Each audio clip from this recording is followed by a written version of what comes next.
Olá, meu nome é Roberta Mello, sou professora de Filosofia e Sociologia e hoje a gente vai falar sobre o surgimento da sociologia.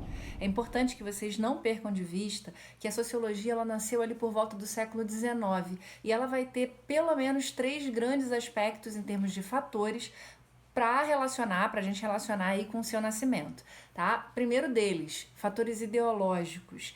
A sociologia, como ela nasce no século XIX, ela tem como precedente ali Renascimento no século XVI, tem a questão do conhecimento, a questão do método, da busca pela verdade, que a gente vai encontrar como sendo fatores ali de uma mudança de mentalidade dentro da modernidade. E ainda temos ali no século XVIII o próprio iluminismo, esclarecimento, como sendo esse movimento fortíssimo de busca da razão, de valorização da razão como o objeto de grande ênfase e de orientação para as mentes naquele período ali. Outro fator importante diz respeito às questões econômicas. A gente sabe que a Revolução Industrial Inglesa, ali no final do século XVIII para o século XIX, a própria Revolução Francesa também são fatores muito importantes para a gente considerar como uma mudança tanto econômica quanto política, tá? Primeiro, economicamente falando, a gente tem uma mudança de uma galera indo para as grandes cidades para compor aí esses trabalhadores das fábricas e ao mesmo tempo a gente vê uma mudança de perspectiva política. A gente vê as questões relativas ao liberalismo, ao socialismo, ao comunismo surgindo também nesse contexto aí. Então esses três grandes blocos, eles vão fazer toda a diferença para que naquele momento ali a sociologia, ela se descole da filosofia e ganhe o status também de ciência dentro das chamadas ciências sociais, tá? E qual é o papel da sociologia?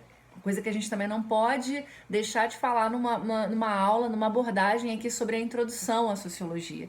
A sociologia, ela tem como primeira orientação analisar as relações sociais dentro de um determinado grupo, dentro de uma sociedade. Ao mesmo tempo que ela tem aí como papel orientar, analisando esses comportamentos, ela é capaz de prever fenômenos, de entender fenômenos e de prever fenômenos. A gente também não pode deixar de tocar aí como um grande nome desse momento de introdução, do surgimento da sociologia, o Augusto Comte, que foi um sujeito que criou, inclusive, a própria palavra sociologia. E ele vai introduzir, dentro do seu curso de filosofia, uma análise positivista muito interessante sobre a sociedade. Na perspectiva do Augusto Comte, existem três estados pelos quais a humanidade vem passando, né? Já vem passando dentro de um processo aí a longo prazo. Essa perspectiva do Comte parte da ideia de que nós vivemos um período teológico, nós vivemos um período, ou estamos ainda de repente vivendo um estado metafísico e por último um estado positivo. Ele divide a humanidade dentro dessa perspectiva. E o que quer dizer isso? Num estado teológico nós estaríamos sendo guiados pelas ideias, pelas orientações sempre levadas, né, tratadas pelo sobrenatural. As respostas sobre as questões da vida estariam relacionadas ao sobrenatural.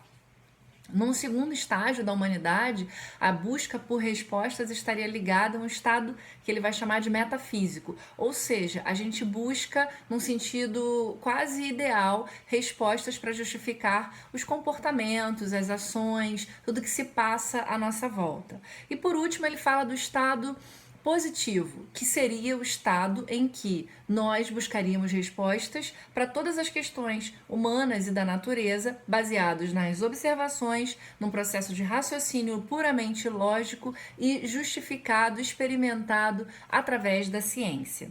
Esses três estados, então, o próprio Comte alimenta no sentido de esclarece, né? Dizendo que cada um de nós, ele diz, contemplando sua própria história, não se lembra que foi sucessivamente no que concerne às noções mais importantes, teólogo na sua infância, metafísico em sua juventude e físico em sua virilidade.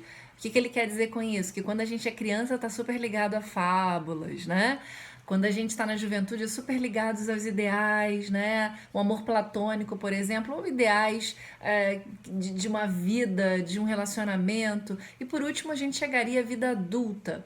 E aí é o momento em que a gente vai encarar a realidade baseado nas experiências e perceber como as coisas são muito mais, muitas vezes, frias e calculistas. A perspectiva kantiana, ela é materialista e ela é positivista, e é positiva, né, para ficar mais claro, e isso quer dizer que ela é baseada na ciência, ela busca o mecanismo, a metodologia científica para responder às questões, e ao mesmo tempo ela está preocupada num embasamento, numa estrutura da matéria física, tá? Material.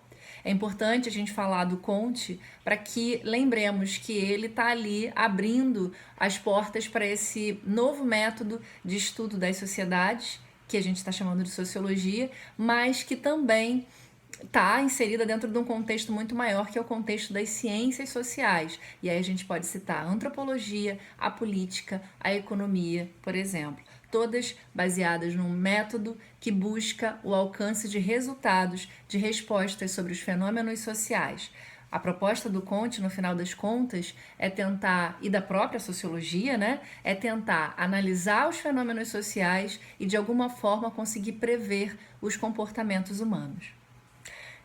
Esse foi um vídeo, então, sobre o surgimento da sociologia e também sobre Augusto Comte, uma grande referência desse momento aí dos estudos humanos. Obrigada, espero ter ajudado vocês. Tchau, tchau!